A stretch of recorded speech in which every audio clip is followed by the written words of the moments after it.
Sábado retrasado, no dia da tua verá, antes de iniciar a programação, eu estive ali na sala com o pessoal da intercessão e as irmãs estavam orando e comentando algumas coisas. E uma palavra veio muito clara para o meu coração, que era a palavra habilitar. Que Deus estava preparando, habilitando e trabalhando e estruturando um povo. E eu estive nessa semana, então, meditando sobre esta ideia de habilitar. E eu fui às Escrituras Sagradas e eu queria compartilhar esse texto com vocês de Lucas 1, versículos 13 até o 17. Abra sua Bíblia lá em Lucas 1, versículos 13 a 17. O texto bíblico diz assim: Disse-lhe, porém, o anjo: Zacarias, não temas, porque a tua oração foi ouvida.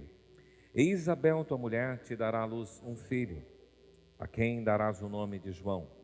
Em ti haverá prazer e alegria, e muitos se regozijarão com seu nascimento, pois ele será grande diante do Senhor, não beberá vinho nem bebida forte, e será cheio do Espírito Santo já do ventre materno. E converterá muitos dos filhos de Israel ao Senhor seu Deus. E irá diante do Senhor no espírito e poder de Elias, para converter o coração dos pais aos filhos e converter os desobedientes à prudência dos justos e habilitar para o Senhor um povo preparado. Pai, obrigado pela tua palavra, porque ela é nosso alimento, ela que nos nutre, e nós agora queremos pensar sobre este texto, que o Senhor fale ao nosso coração, em nome de Jesus. Amém. Já à véspera da natividade, pensando aí no Natal, nós vamos encontrar com esse casal muito simpático, Zacarias e Isabel. Mas o cenário é o seguinte: durante 400 anos há um período de silêncio na história, em que Deus não se comunica, Deus não fala nada. Quando você pega o texto de Malaquias e vira para Mateus, são 400 anos de absurdo silêncio de Deus. E agora aparece uma manifestação de Deus na história, porque o texto bíblico diz que era dias do governo do rei Herodes. Ele era o rei da Judeia e havia em Jerusalém um sacerdote chamado Zacarias, com a sua mulher, e eles eram descendentes de Arão. Esse casal, diz o texto bíblico de Lucas, vivia honestamente e obedecendo de coração ao Senhor e aos mandamentos do Senhor. Eles tinham uma consciência tranquila diante de Deus. Porém, eles não tinham filhos. Já eram um casal de idade e não tinham filhos. Aconteceu que Zacarias estava cumprindo os seus deveres de sacerdote. E estava lendo um comentarista, diz que na época de Zacarias, na época que Jesus aparece, havia mais de 20.000 sacerdotes. Então eles eram escalados em turno. Coube, naquele período, ser escalado o sacerdote Zacarias. E ele então compareceu na presença do Senhor. O povo ficava de fora do templo orando, e de repente, lá no lugar onde Zacarias estava, um anjo aparece do lado direito do altar e diz: Zacarias, fique tranquilo, não tenha medo. A oração sua foi ouvida, e Isabel dará à luz a um filho, e esse menino trará muita alegria para muita gente, e ele será grande na presença de Deus. Agora, esse menino não deverá beber bebida forte, nem vinho, e ele será cheio do Espírito Santo, e vai conduzir muitos filhos e filhas de Israel de volta para Deus. Além disso, ele irá no poder de Elias, e ele vai anunciar o reino de Deus, trazendo os desobedientes à prudência dos justos, e esse menino vai ser usado por Deus para habilitar um povo preparado. Esse texto me fez pensar em o que Deus esperaria trazer através de João Batista, porque João Batista foi alguém diferenciado pelo seu próprio nascimento junto desses pais idosos, diferenciado pela sua postura como profeta. Ele era muito excêntrico, e já disse o texto, através do anjo, que ele seria cheio do Espírito Santo, e que a palavra dele seria contundente.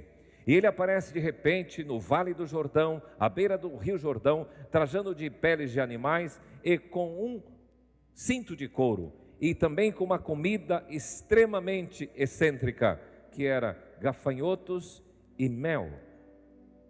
E a palavra de João Batista era muito curta, muito sintetizada, mas direta.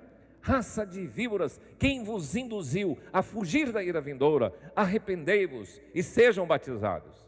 Era a tônica desse profeta João Batista. Ele era primo de Jesus. E ele foi o último dos profetas desse período histórico de profecias. E agora ele é o precursor, aquele que vai adiante do Messias para anunciar.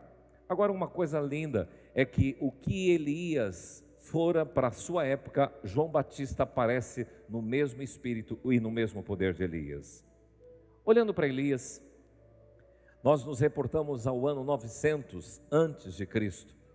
Elias foi um profeta levantado para Israel, no norte, região de Samaria. Ele também era excêntrico, também tinha um comportamento bem diferenciado, e ele surgiu num ambiente muito hostil, porque Acabe era o rei, era reino dele, casado com uma mulher gentia, uma sidônia, e ela era muito perversa. E o reino de Acabe foi marcado pela manipulação que essa mulher teve sobre a sua própria vida e sobre o reino, trazendo apostasia no reino de Acabe. E na época dele, 850 profetas, 450 de Baal e 400 de Azerá, eram deuses pagãos, foram subvencionados para trabalhar pelo reino. É justamente nesse cenário que Elias aparece. E é interessante, se você quiser ler depois, você pode ir lá no primeiro livro de Reis, capítulo 17, até o final, e depois no segundo livro de Reis, até o capítulo 3, você vai contar essa história. Mas o anjo declara para João Batista que esse menino viria no espírito e no poder de Elias. Então há um paralelo entre João Batista e Elias. Eu quero pensar com vocês sobre essa temática. Vamos dizer comigo? Um ministério no espírito e poder de Elias. E eu estou dizendo aqui não só de um ministério como organização, mas estou dizendo de você, da sua vida, um cristão, uma pessoa convertida a Jesus, que vive neste mundo, nesta época, no espírito e no poder de Elias. Mas eu posso me referenciar também, ou me referir à igreja de Jesus, que nesta época vive no espírito e no poder de Elias. E eu quero pensar sobre isso, porque no último livro da Bíblia aí, do Velho Testamento, Malaquias, você vai encontrar uns versículos que antecedem o livro de Mateus, o versículo 15 de Malaquias, dizendo o seguinte: eis que eu vos enviarei o profeta Elias, antes que venha o grande e terrível dia do Senhor, e ele converterá o coração dos pais aos filhos e o coração dos filhos aos pais, para que não venha e fira a terra com maldição.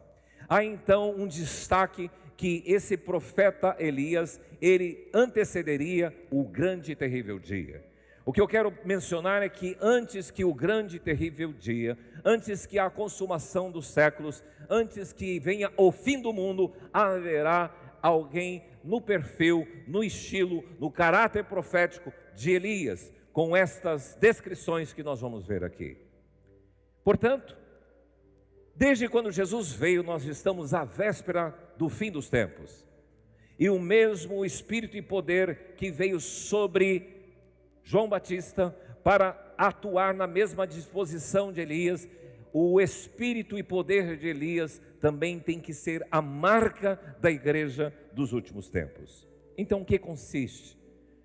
Viver um ministério, viver a sua vida cristã, viver a vida da igreja no Espírito e no poder de Elias. Em primeiro lugar, o ministério no Espírito e poder de Elias, ele contrasta com o seu tempo. Como estavam as coisas no tempo de Elias? Imagine então essa mulher Jezabel, que quando casou com Acabe, ela trouxe na sua matula, ela trouxe de carona um monte de hábitos, um monte de valores, um monte de contextos pagãos, idólatras, e ela importou para Israel, e aquilo contaminou. Sabe que às vezes nós somos muito complacentes, falar não vai fazer mal. Então é muito comum as pessoas, não vou fazer uma sociedade com uma pessoa incrédula. O meu casamento, eu sou uma pessoa cristã, mas como não tem rapaz na igreja, como não tem moça na igreja, eu vou me casar com um sidônio.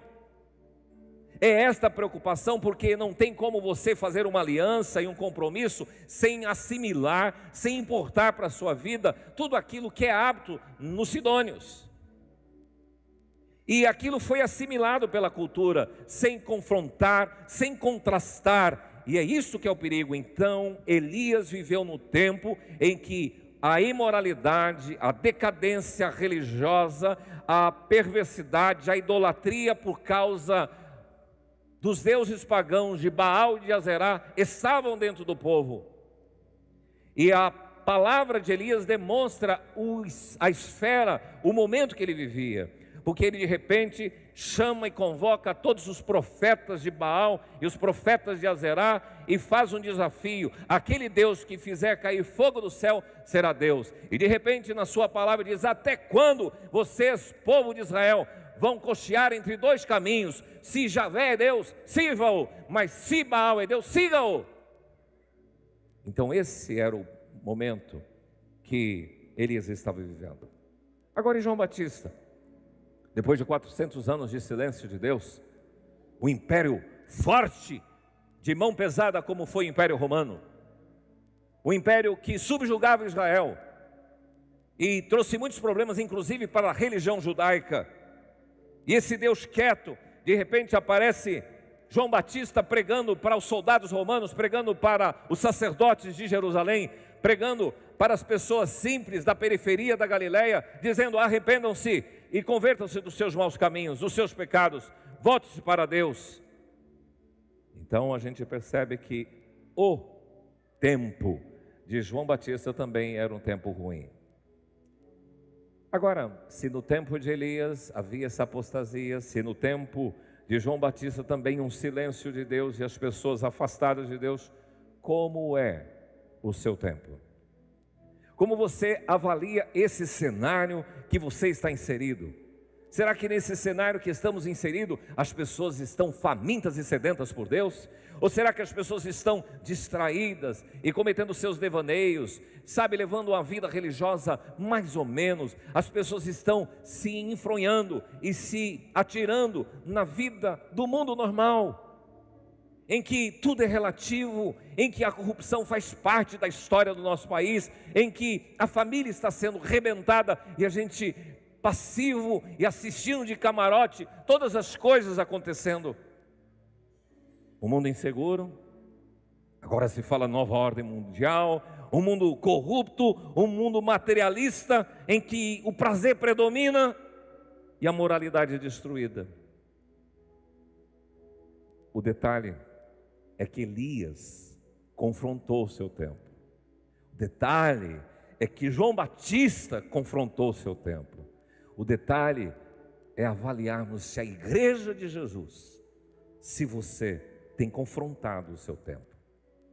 Porque o ministério, a vida cristã, no espírito e poder de Elias, ela confronta o seu tempo, ela contrasta, ela não se amolda, ela não se conforma.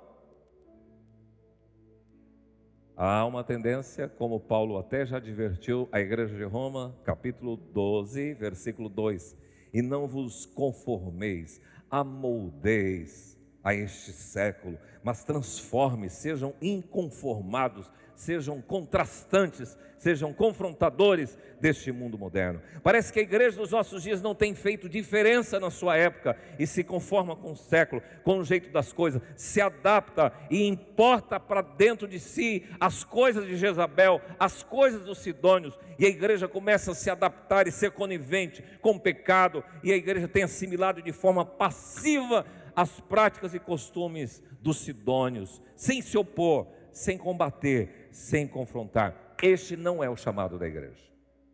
Viver a fé cristã no espírito e no poder de Elias é contrastar, diferir, combater, confrontar, destoar das práticas do nosso tempo. às vezes em discussões entre pais e filhos, aí o filho, para justificar, diz: mas pai, mas mãe, todo mundo faz. E a pergunta é: todo mundo quem? Os filhos do Deus vivo ou os sidônios? Lá de onde Jezabel veio ou de onde a lei do Senhor veio? Este é o chamado da igreja do Senhor, para confrontar, para ser sal, para salgar, para ser luz, para desmascarar as trevas, para ser o bom perfume de Jesus. Este é o ministério que carrega o espírito e o poder de Elias. Mas em segundo lugar, o ministério no espírito e poder de Elias atua na plenitude do espírito. Repita comigo: o ministério no espírito e poder de Elias, juntos, o ministério no espírito e poder de Elias atua na plenitude do espírito. Se eu for olhar para a vida de Elias, se eu for olhar para a vida de João Batista, e se eu for olhar para a igreja que o Senhor Jesus espera no seu tempo, ela tem que estar cheia do Espírito Santo. Não dá para viver na época de Acabe, não dá para viver na época de Roma, não dá para viver na época contemporânea sem estar cheio do Espírito Santo. Não dá para enfrentar Acabe e todo o seu governo no braço de carne. Não dá para enfrentar no braço do homem. Não dá para enfrentar no raciocínio humano. Você tem que entrar no tempo de Acabe, na estrutura romana e nos tempos contemporâneos, cheios do Espírito Santo. Não dá para ir contra essas coisas sem o poder do Espírito. Elias atuou no poder do Espírito. Você não vai encontrar em nenhum desses textos de Reis e em nenhum texto da Bíblia um versículo dizendo assim: e Elias estava cheio do Espírito Santo. Mas você vai conseguir entender que na forma como Elias atuou, não era possível fazer o que ele fez se não tivesse cheio do Espírito Santo. Na verdade, as realizações de Elias testificam que era um homem cheio do Espírito Santo. Pois bem, vamos ver. Multiplicou o azeite de uma viúva pobre, ressuscitou o filho de uma viúva em Sarepta. Pelo clamor da oração de Elias, ele fez descer fogo do céu, desafiando os profetas de Baal. Deteve as chuvas por 3 anos, e após a sua intercessão fez novamente chover. Falou aos reis com liberdade, com grande autoridade, dividiu o rio Jordão com sua capa e atravessou a pé enxuto, e por fim ele foi levado ao céu em uma carruagem de fogo. Tem que ser cheio do Espírito Santo. Ele é chamado do profeta do fogo. E agora a gente vai para João Batista, e desde o ventre ele já é declarado: essa criança será cheia do Espírito Santo. E a gente percebe que João Batista era assim pela coragem dele. Ele chegou com o dedo em riste: Herodes, o que você está fazendo é pecado. E para denunciar pecado e para ter essa ousadia, precisa estar cheio do Espírito Santo. Chegar diante dos sacerdotes, chegar diante dos fariseus, dos saduceus, dos religiosos da sua época, e diz: arrependei-vos, raça de víboras. Só cheio do Espírito Santo. Agir através da sua mensagem, do seu ministério, só uma pessoa cheia do Espírito Santo. E agora, se Elias estava encharcado do poder de Deus, João Batista desde o ventre já cheio do Espírito Santo, aquele ministério, aquela pessoa que quer viver no Espírito e no poder de Elias, tem que atuar na plenitude do Espírito Santo. O Senhor Jesus chegou para os seus talmidins, para os seus discípulos e soprou.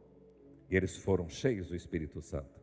Em Atos 1:8, a orientação de Jesus é: permaneça em Jerusalém até que do alto sejais revestidos de poder. E recebereis poder ao descer sobre vós o Espírito Santo. E vocês serão minhas testemunhas, tanto em Jerusalém, Judeia e até os confins da terra. Vocês precisam, para enfrentar Roma, vocês precisam, para enfrentar a hostilidade desse mundo cultural greco-romano, vocês precisam do Espírito Santo. E a gente vê no comportamento da igreja primitiva, nós percebemos no comportamento dos primeiros apóstolos do Senhor, naqueles que saíram pelo mundo proclamando o Evangelho, que eles iam na força, na unção, na intrepidez, no poder de quem? Do Espírito Santo.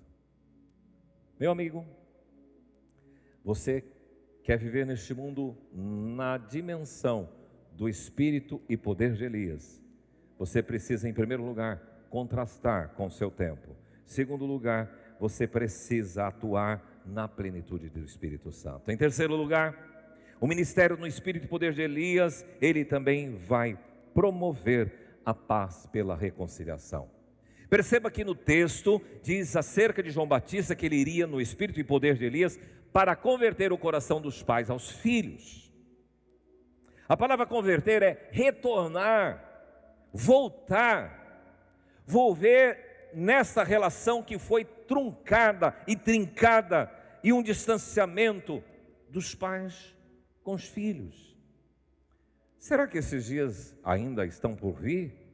Parece-nos que não.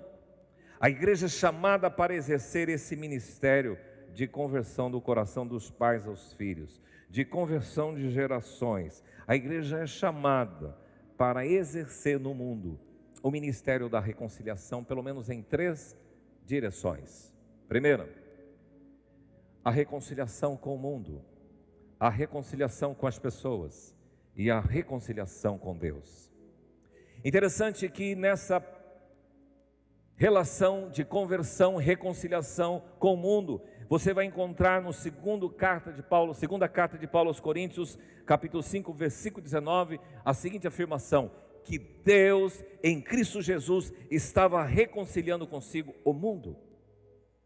O mundo precisa reconciliar com Deus. O mundo está de costas para o Senhor, e o mundo precisa se voltar para o Senhor. Então o mundo precisa reconciliar. Você sabe, quando eu vejo aquelas cenas de depredação do planeta Terra, quando eu assisto aquelas cenas de grande poluição dos nossos rios, gente que pega essas latinhas e joga em qualquer lugar da rua, quando você vê aqueles mares sendo destruídos. Esses dias assistia um pesquisador e mostrando que algumas algas estavam embranquiçadas e eles estavam tentando entender aquele fenômeno e elas estavam morrendo. Então você precisa entender que o mundo, o sistema, o cosmos precisa de uma reconciliação, a ponto de Paulo escrever à igreja de Roma dizendo assim, que a natureza geme por conta do pecado e da destruição. Mas há também uma reconciliação com as pessoas, porque aqui nós estamos falando de gerações, pais e filhos. Converter é trazer de volta a conversão do coração, de seu coração pai para o coração do seu filho, do seu coração filho para o coração dos seus pais, porque existe uma ruptura, um conflito de gerações que precisa ser tratado. Isso só se faz pela reconciliação. E quem vive no espírito e no poder de Elias traz uma palavra de reconciliação. Reconciliar esposo com esposa, reconciliar pais com os filhos, filhos com os pais, reconciliação entre parentes, reconciliação de gente, reconciliação de pessoas. Não permita acontecer uma ruptura das gerações. Então vamos lá, os nossos bisavós, os nossos avós, os seus pais, você, os seus filhos, os seus netos e os seus bisnetos. Sabe que estes que eram antes de vocês, os seus bisavós, que tinham temor de Deus, dependendo se você não transmitir esta geração vindoura os conceitos de Deus, haverá uma ruptura de gerações. E quem vive no poder e no espírito de Elias não permite que isso aconteça, porque Salmo 78:3 diz: o que ouvimos e o que aprendemos, o que nos contaram os nossos ancestrais, os nossos bisavós, os nossos avós, não encobriremos aos nossos filhos. Nós vamos contar à vindoura geração, contaremos os louvores do Senhor, contaremos o poder do Senhor e as maravilhas que Ele fez. Então há uma conexão de gerações. E quem vive no espírito e no poder de Elias tem esta palavra de reconciliação com o mundo e reconciliação com as pessoas, mas de reconciliação com Deus, porque a Bíblia diz que Jesus é a nossa paz e Ele mesmo nos justificou mediante a fé, e através de Jesus temos paz com Deus, reconciliamos com Deus por causa de Jesus. Essa mensagem é a mensagem daquele que vive no espírito e no poder de Elias. Em terceiro lugar, vamos recapitular comigo, Um ministério no espírito e poder de Elias, em primeiro lugar, contrasta com o seu tempo. Segundo, atua na plenitude do espírito. Terceiro, ele também age promovendo a paz e a reconciliação. Mas em quarto lugar, proclama as boas novas de salvação. O anjo disse para Zacarias: esse menino será cheio do Espírito Santo, e ele virá no espírito e no poder de Elias, e ele converterá o coração dos desobedientes à prudência, e converterá muitos de Israel ao Deus vivo e verdadeiro. Eles se voltarão para o Messias, porque quem atua no poder e no espírito de Elias, ele proclama essas boas novas de salvação.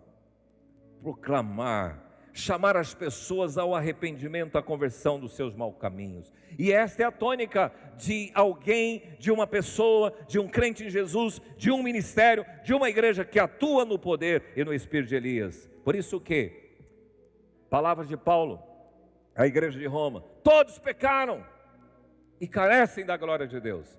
Você sabe que tem muita gente no mundo contemporâneo, eu não vou falar de forma muito agressiva, porque vai espantar as pessoas. Eu vou falar de uma forma mais doce. E Elias não entendeu assim, João Batista não entendeu assim, a igreja do primeiro século não entendeu assim. Todos estão condenados e carecem da glória de Deus. Por isso que a palavra do profeta, por exemplo, Oséias, é: volta, Israel, ao Senhor teu Deus, porque pelo seu pecado você está caído. É como se a igreja estivesse no mundo contemporâneo dizendo: ó, meu amigo, volta de onde você caiu, porque você está caído por causa dos seus pecados. A sua vida está uma desgraça por causa da sua desobediência, e você precisa restaurar a sua comunhão com o Senhor. Entende? Palavras de arrependimento nos seus lábios, e converta-se para o Senhor. Jesus saiu para Galileia proclamando assim: o tempo está cumprido, o reino de Deus está próximo, arrependei-vos e crede no Evangelho. Arrependei-vos, pois, e convertei-vos para serem cancelados os vossos pecados. Essa é a tônica daquela igreja, daquela pessoa que quer viver no espírito e no poder de Elias. Ela não fica floreando o pecado, ela vai como uma espada que penetra no mais profundo da alma, dizendo: meu amigo, se você não se arrepender, você será condenado. Você precisa de arrependimento. Converta-se dos seus maus caminhos, retornem, traga esta vida de desobediência a uma vida de obediência, esse caminho rebelde a um caminho submisso. É um chamado à conversão. Deixe você a perversidade, perverso, deixe o seu caminho iníquo, os seus pensamentos, tira essa coisa suja da sua mente, todas essas coisas nojentas que você está olhando na internet. Converta-se ao Senhor e Deus vai se compadecer de você, e volte-se para o nosso Deus, porque Deus é rico em perdoar. Esta é a tônica de uma igreja, de uma pessoa que quer viver no espírito e poder de Elias. Não alisa, não brinca com o pecado, não se conforma, mas começa a proclamar, para que os desobedientes comecem a ter um comportamento de prudência, de lealdade, de reconhecimento. E é esta a tônica do ministério de Elias e do ministério de João Batista, e deve ser do ministério da igreja. Em último lugar, vamos comigo?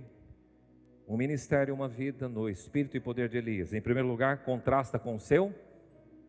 Segundo, atua na plenitude do. Terceiro, promove a paz e a reconciliação. Quarto, proclama em alto e bom som o quê? As boas novas de salvação. Mas em quinto lugar, habilita um povo preparado. No texto bíblico você vai encontrar isso no versículo 17. Esse menino será cheio do Espírito Santo para converter os obedientes à prudências dos justos e habilitar para o Senhor um povo preparado. Com esse momento de pandemia e com o medo que se instalou em muitas pessoas, existem situações realmente que devem levar a gente a refletir em termos de precaução e de todo cuidado. Mas eu vou lhe dizer que esse próprio movimento está trazendo uma seleção natural, uma triagem, uma peneiragem do povo de Deus. Por quê? No período de Elias, ele estava vendo o mundo em perversidade, em idolatria, e ele ficou com medo e fugiu para a caverna, porque Jezabel queria matar Elias. E lá na caverna, no Monte Sinai, o Senhor aparece com Elias e faz uma pergunta a ele: Elias, o que você faz aqui? Sabe o que Elias responde? Deus, não dá, o mundo está terrível, o povo debandou, só eu que sobrei, só eu que restou, não tem mais gente temente ao Senhor nesse reino de Samaria, nesse reino de Israel. Sabe o que Deus disse para ele? Elias, existem 7.000 pessoas no reino de Israel que não se curvaram a Baal e que não se curvaram a Azerá. Agora, período de João Batista, o mundo corrompido pelo império, a fórceps de Roma, o mundo sem ouvir a palavra de Deus por muitos anos, por 400 anos, e agora surge alguém lá no deserto falando: arrependei-vos, e muitos eram batizados, e o batismo de João era puro arrependimento por confissão de pecados. As pessoas começaram a perceber o caminho que estavam andando e voltaram para o Senhor. Mas não era toda a Judéia, não era toda a Galileia, eram pessoas que começaram a ter a consciência do que Deus queria fazer. O que eu quero mostrar é que os 7.000 que não se curvaram a Baal, aquele grupo que começou a entender a mensagem de João Batista, foi tocado pelo Senhor. E o que Deus está fazendo hoje é que tem um grupo que está entendendo esse recado, tem um grupo que está sendo preparado, porque João Batista recebeu do anjo a palavra, através do seu pai, que ele converterá, e ele habilitará um povo preparado. João Batista, você vai ser o precursor, aquela pessoa que antes do rei passar pela estrada, vai pavimentando, vai arrumando, vai protegendo, e ele se antecede. E a igreja tem que ser para os seus dias, esta igreja que prepara a volta do Messias. E por isso que o Senhor está habilitando o quê? Um povo preparado, não um povo desengonçado, não um povo distraído, não um povo dormindo, não um povo entregue à vida, mas um povo antenado, um povo que está com os olhos fixos no céu, porque de repente a trombeta tocará, como acabamos de declarar, e a igreja será levada. O grande desafio meu e seu é de saber se você está preparado. As angústias da equipe ministerial: cadê o povo? Fala: meu amigo, nós temos proclamado a palavra, e nós queremos dizer que aqueles que estão antenados estão sendo entendidos como essas pessoas que estão sendo habilitadas e preparadas para os dias terríveis que virão. E alguns já se dispersaram, alguns já entraram, estão lá do Baal, Azerá, reina sobre nós, Baal. Se curvaram diante dos sidônios. Não, Roma mesmo, não, vamos viver.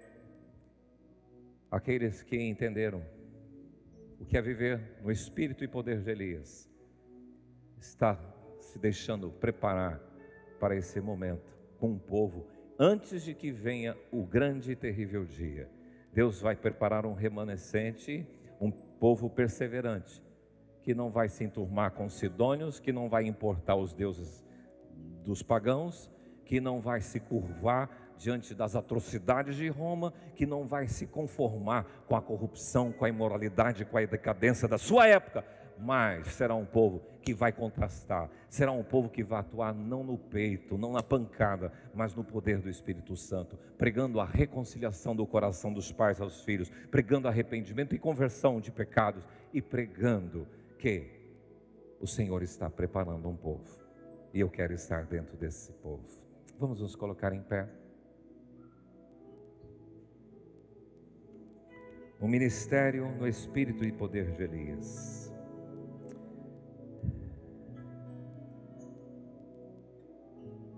A igreja, o ministério, a pessoa que não contrastar, que não confrontar, mas se amoldar, assimilar e incorporar os valores do mundo, não está no espírito e no poder de Elias.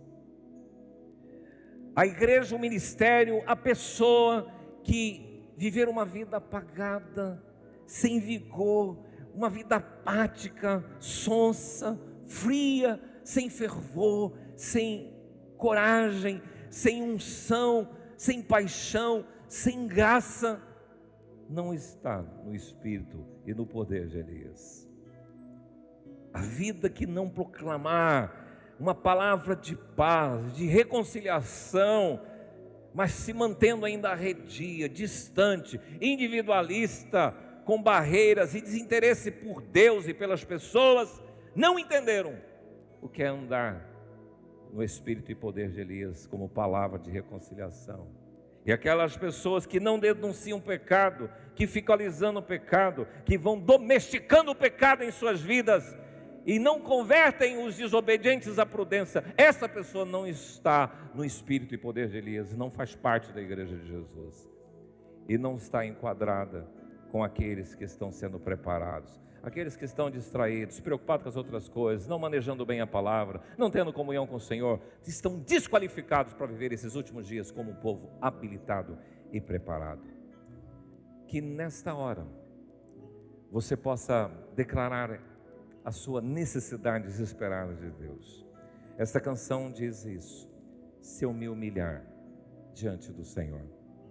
Eu quero viver os dias de Elias, quero viver os dias de João Batista, no mesmo espírito e no mesmo poder desses homens do Senhor. É uma palavra para a igreja dos últimos dias, que você entenda esse recado.